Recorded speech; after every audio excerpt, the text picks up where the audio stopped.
Moving now to our next segment, which is called Inspirations of the Future. Let us re-welcome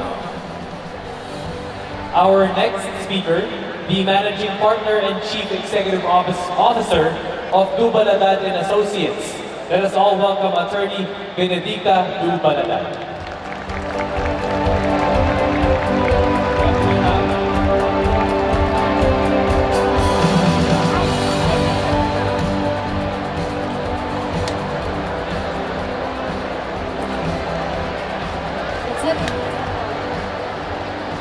My team has given me a real problem. I don't have tickets. So what do you want?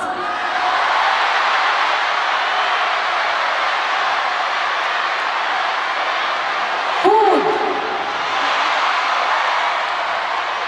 But it's food for thought. I come from a different era where our way of living and our way of thinking are very much different from yours. And for the last few weeks, I've been thinking, if there is anything that we can really connect and think in the same wavelength and arrive at the same solution using the same process. And I wanted to give up. I can think of any.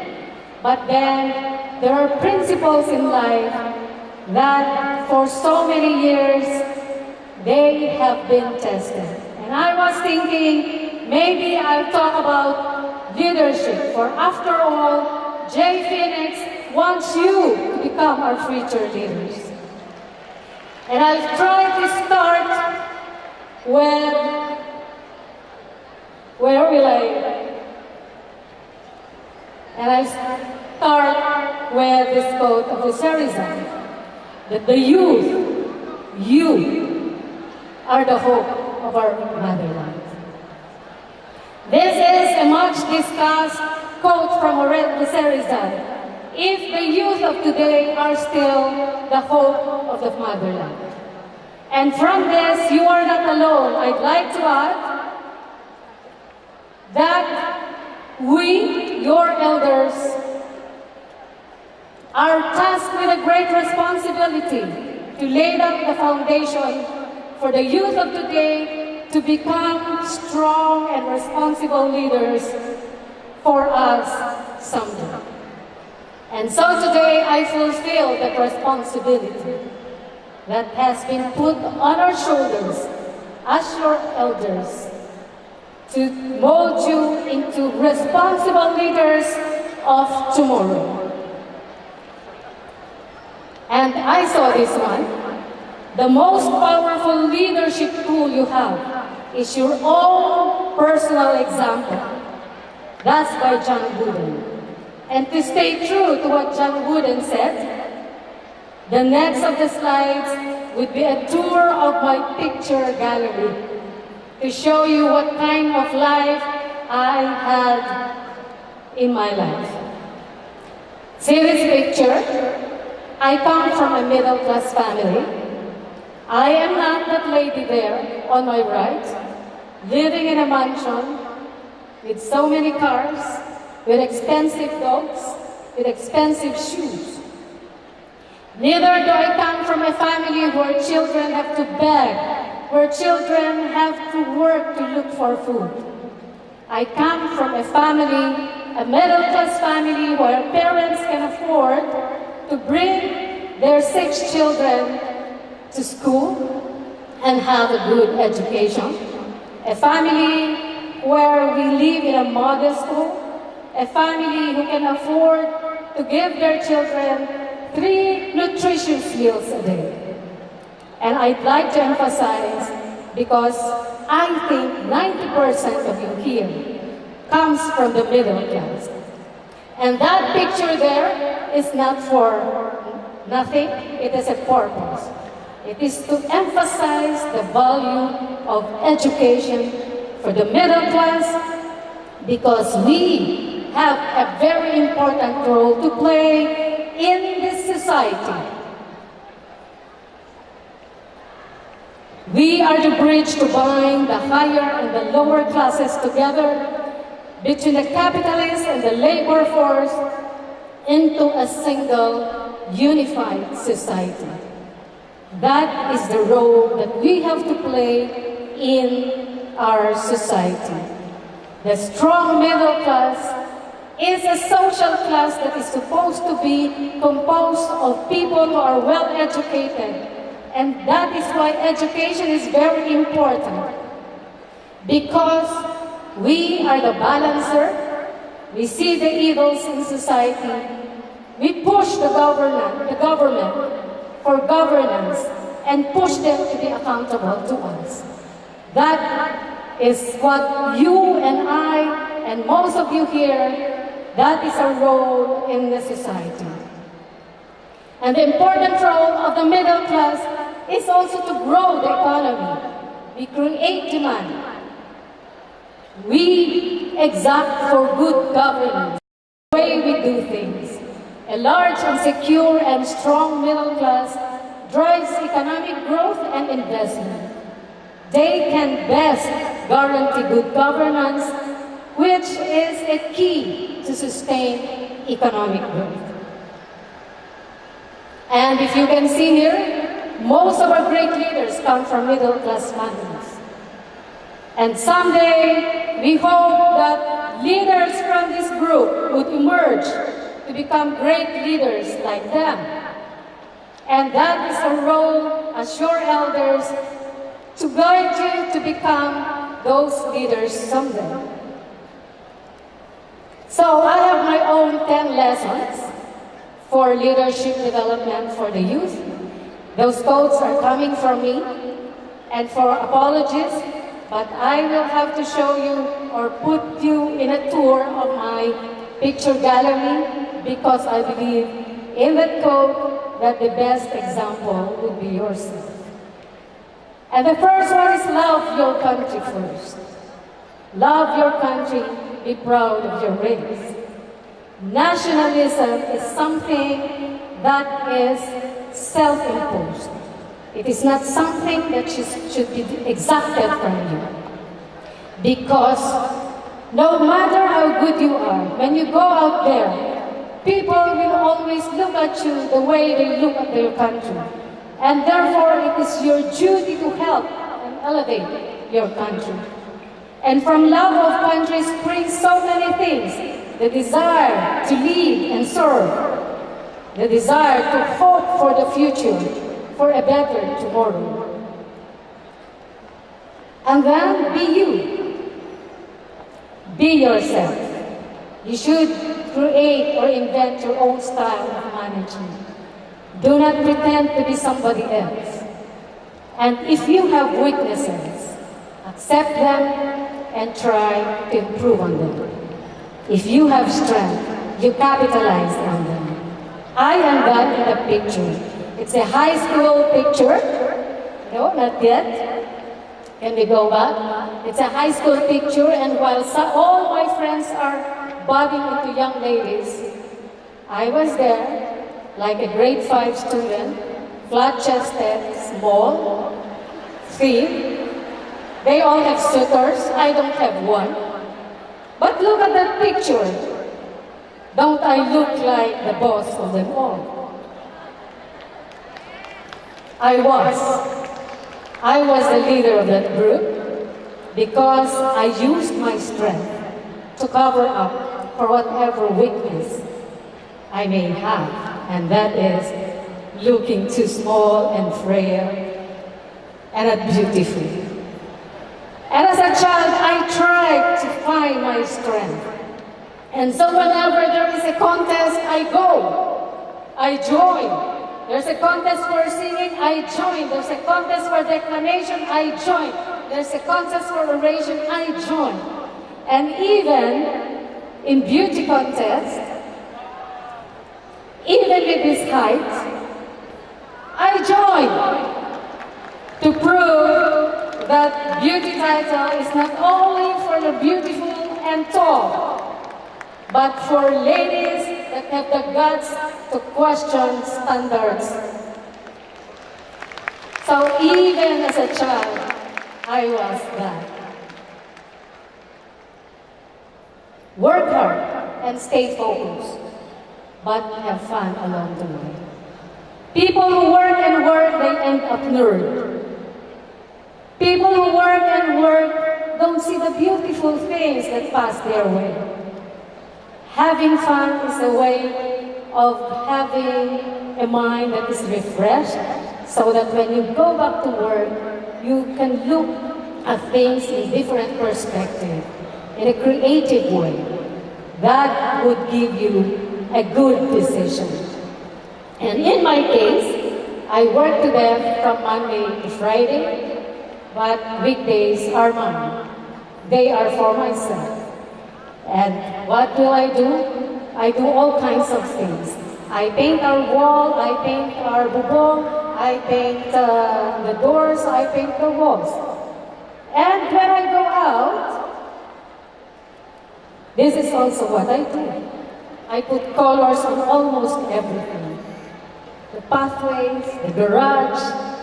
So those are all I do on my weekdays. And every Monday morning, I go to the hills to gather some fruits and try to have a good life. So that on Monday, I will be refreshed. So work and play is important. As they say, all work makes one a dull boy. So know how to play. Work hard and play hard. Oh, let's skip that. Those are my bags. Even my bags. They feel so dull to me if there's no color. So, the next one is take risks. Do not be afraid to fail. I heard that from my kitty. Do not be afraid to fail. I think this slide is not coming out. Own your mistakes and learn from them. Take challenges and profit from it. This picture is a picture of my paintings, and there's a very nice story why I became a painter. One day, a friend of my son came to the house and he said, reserve this room for us, this wall for me. And she did, she painted, and I said, parang the contrast is too heavy, there should be more light here, etc. And she told me, why don't you paint your own? And that's what I did. Right after she left, I went to the National Bookstore. I bought the cheap ones, the cheap materials. I painted a nude person because I know how to draw. And my son said, wow, ganda. Kailangan niya ng Nivea cream because it's patching skin. So I said, maybe because I use the cheap materials. I went back, I spent 50,000 for the best materials that I can find. Then I came back, I painted, I put it on a frame, and I brought it to the office, and then somebody started buying my paintings, and I sold, and I was able to recover what I spent. And until now, I paint and paint. If I didn't take the challenge, I wouldn't have ended up painting up to now. And even this, how did I become call it fashion designer or just a dressmaker? This one I also design. Everything I wear, I design. And I make it. Because my dressmaker said, attorney, you line up. And I needed that dress the following day. And I was so worried that I don't have anything to wear the following day for that event. I went home, I looked at my closet, I got my most beautiful dress, I removed that tahe, and I used that as a pattern. And until now, that is still my pattern. So when you are faced with something that it seems that you can't do anything about it, you can. You just try to do it. And you profit from what challenge that may have been what came your way. Be a thought leader. It is very important. Recognition precedes leadership. You have to be recognized first before they recognize you as a leader. And for that to happen, you have to have an idea that you can offer, or a good deed that you can do, or something that would make people like that idea. And there are many ways of doing that. You can actually, in my case, next. In my case, I wrote a book. And whenever there is an opportunity to speak before the TV, the radio, whatever, accept it, because that's one way of sharing your ideas. Do not be afraid na pagtawanan yung ideas, no matter how crazy your ideas is. Still, at some point, hindi mo malalaman if it's valuable. And that is what's important in thought leadership. You have to be known for something else. Okay? Break the glass ceiling. This is for ladies. Often it goes for ladies, but what it says is, if there are barriers, you remove those barriers. Women leaders are always faced with glass ceilings. Not so much for the men, but sometimes capability can also put a glass ceiling. But what do you do if you are faced with them? Straight head on, you focus on that barrier and you break that barrier. And people will remember you for that. Next, please. Be with leaders. There is such a thing called osmosis. When you are always with leaders, eventually you will become one yourself. And when you are with them, don't just be a standby or trying to learn from them. You try to engage them and be at par with them. When you are with leaders, you engage them in a discussion, you show them that you have a bright idea, you show them that you know what they know, and they will eventually respect you. Build and surround yourself with a strong support group. Look for people with the same interest to support you, but never forget that your family is your fortress. You'll never go wrong if you take your family as your #1 supporter.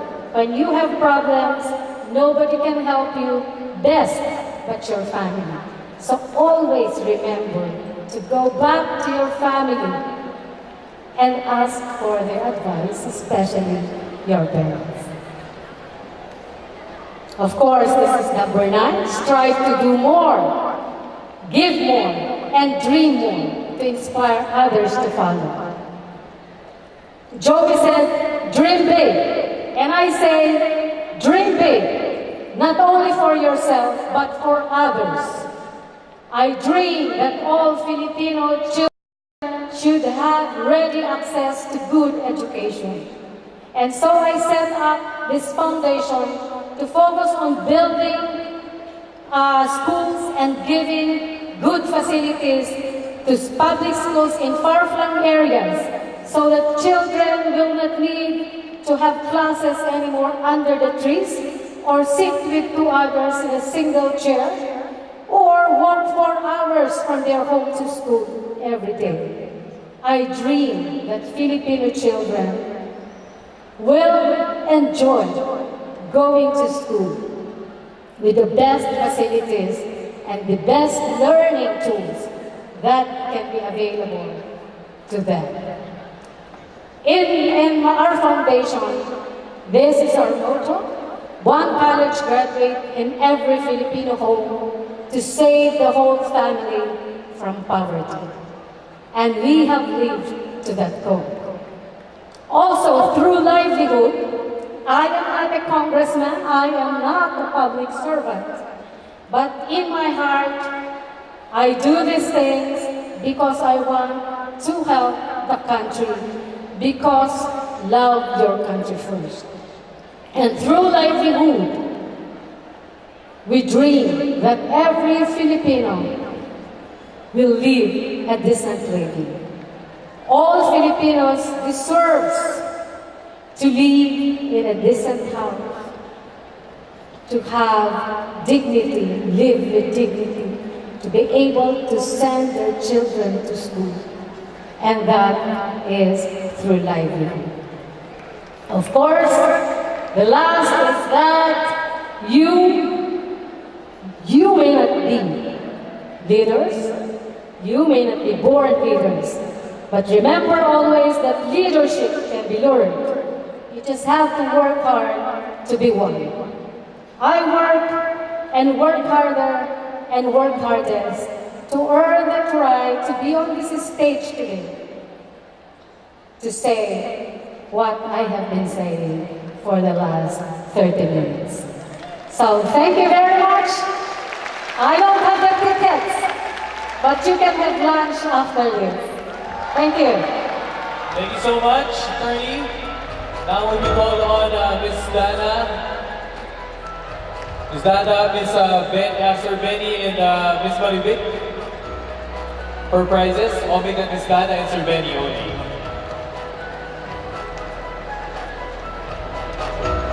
Oh, sorry. I'd like to turn it over first to Vince for a Q&A. Vince, are you here? Yeah. All right. Go ahead. Hi ma'am, good afternoon everyone.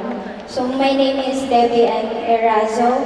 I'm from STI College Shop. So ma'am, yung question ko po is, kasi as far as sa mga naririnig ko po kanina, so madami po kayong accomplishments or achievements in life. So my question is, which one thing do you wish you've done differently? What would I have done different? I can think of any. I think I did my best, the way I think the right way. Okay, so I can't think of anything that I should have done differently. Thank you po ma'am. Alright, thank you so much po. Now calling on Ms. Dada and Sir Benny to award Attorney Benedicta Du-Baladad a token of appreciation. And Ms. Maribik also. Ma'am? Speaking of dream, do you know that this event is just a dream? Yes. You don't react to that? Okay, no raffle! Raffle is cancelled! Yeah, you have to award, of course. Let's award first token of appreciation. Of course, to Attorney Benedicta Du-Baladad. Work hard, play hard now. Of course, there needs to be that work-life balance to be able for you to pursue your passion. All right. Thank you so much.